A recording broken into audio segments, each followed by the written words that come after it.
भाग दूसरा अध्याय 21वां। टॉप 10 की परिपक्वता बढ़ाएं। आपकी देह भाषा एक ही संदेश दे। बचपन में जब आपको किसी चीज़ से चोट लग जाती थी तब आपके माता पिता उस चीज़ यानी वस्तु को चपत मारते थे। उसे मारते वक्त वे कहते थे, इसने तुझे मारा, लो अब मैं इसे मारता हूँ। बचपन में आप इस बात से बहुत खुश हो जाते थे और रोनी सूरत से हंसने लगते थे। उस वक्त आपकी आंखों में आंसू भरे रहते थे और चेहरे पर मुस्कान आ जाती थी।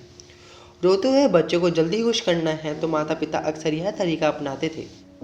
माता पिता उस चीज के हाथ में पीटते वक्त खुद भी अपना हाथ पकड़कर चिल्लाते थे और यह दर्शाते थे कि उस चीज ने उन्हें भी हाथ पर मारा है। माता पिता के चीखते चिल्लाते देख बच्चे को और ज्यादा हंसी आती थी।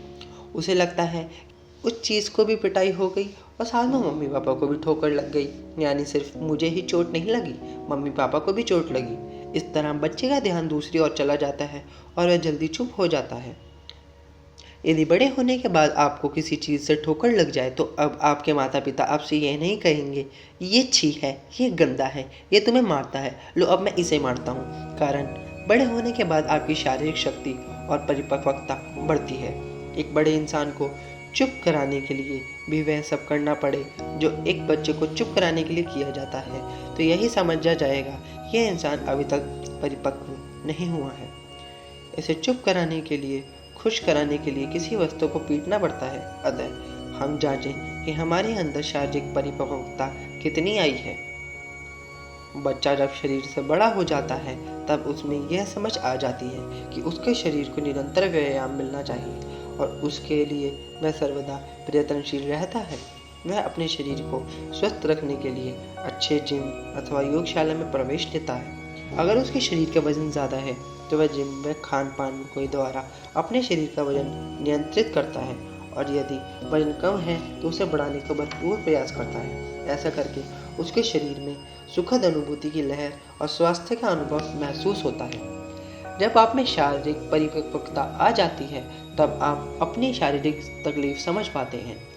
शरीर को जब दवाई की आवश्यकता है तब आप उसे दवाई भी देते हैं। इस तरह आप अपने शरीर को समझने और संभालने लगते हैं। यदि आप में शारीरिक परिपक्वता नहीं आई तो आप समझ नहीं पाते कि शरीर में यह किस तरह की तकलीफ है। शरीर को व्यायाम न मिलने पर होने वाली यह तकलीफ है या बीमारी के कारण दवाई लेने की आवश्यकता है। जो लोग मौन साधना, योगा और प्राणायाम जानते हैं वह समझ पाते हैं कि शरीर की तकलीफ को किस तरह से देखना चाहिए। इससे भी शारीरिक प्रौढ़ता बढ़ती है और हम शरीर से परिपक्व बनने लगते हैं। आप अपने आप से पूछें कि यदि आपके शरीर पर कुछ दबाव या दर्द है तो यह दबाव वेदना कितनी देर तक रहती है? क्या वह स्थायी है, अस्थायी है या आती जाती रहती है? कुछ लोगों को शरीर में थोड़ा सा भी दर्द हुआ तो वह चीखने चिल्लाने लगते हैं, फिर सारे घर वाले आकर उन पर ध्यान देने लगते हैं, सांत्वना देने लगते हैं। इस तरह दूसरों का ध्यान और सांत्वना पाना उन्हें अच्छा लगता है। यदि लोगों को अपनी ओर आकर्षित करने के लिए कोई जोर जोर से चीखने चिल्लाने लगता है तो इसका अर्थ है वह इंसान सिर्फ शरीर से बड़ा हुआ है लेकिन उसके अंदर शारीरिक परिपक्वता नहीं आई है। आपके शरीर को देखकर, आपके हाव भाव और चाल ढाल को देखकर यदि लोगों को गलत संदेश जाता है तो आप शारीरिक रूप से परिपक्व नहीं हैं। अगर आपको पता नहीं है कि आप अपने शरीर से गलत संदेश दे पा रहे हैं तो आप प्रौढ़ नहीं हुए हैं। कई लोगों को यह पता ही नहीं होता कि जब वे किसी की बातें सुनते हैं तो उनके चेहरे पर क्या भाव होते हैं। इंसान के चेहरे पर जैसा भाव होता है यदि वैसा उसका आंतरिक मतलब नहीं होता तो उसका अर्थ यह हुआ कि वह अभी शरीर की भाषा बोलना नहीं सीखा है। यदि आपके चेहरे का हाव भाव सामने वाले को यह बताता है कि वह जो भी बता रहा है सब बकवास बता रहा है तो सामने वाला इंसान दुविधा में पड़ जाएगा कि इस इंसान के आगे कुछ बताएं या ना बताएं, इसे संदेश दें या ना दें।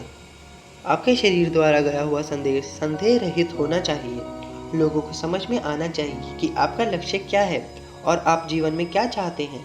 आपका जीवन किताब कैसा हो यह आप खुद तय करें। जब आप अपना लक्ष्य तय कर पाएंगे तब आपके द्वारा कभी भी दो संदेश नहीं जाएंगे। लोग जब पार्टी में जाते हैं और कोई अन्य शराब पिलाता है तो वह नहीं इस तरह कहते हैं कि उनका नहीं भी हाँ हो सकता है। ऐसे लोग जल्द ही व्यसनों का शिकार हो जाते हैं क्योंकि वह कभी यह तय नहीं कर पाते कि जीवन में क्या करना है, किस राह पर चलना है। ऐसे लोगों में शारीरिक परिपक्वता देर से आती है। हमारे चेहरे पर कभी नफरत, कभी क्रोध तो कभी प्रेम की अलग अलग भावनाएं होती हैं। इस कारण लोग समझ नहीं पाते कि हम क्या और हम चाहते क्या हैं। अतः हमें अपनी शारीरिक प्रौढ़ता बढ़ानी चाहिए। हम शरीर से बड़े हो गए यानी बड़े हुए हैं, ऐसा नहीं है। यदि हमारे अंदर शारीरिक, मानसिक, सामाजिक, आर्थिक तथा आध्यात्मिक परिपक्वता आई है, वास्तव में तभी हम बड़े हुए हैं। वह परिपक्वता आने के लिए पहले शरीर के हाव भाव पर काम करना शुरू करें।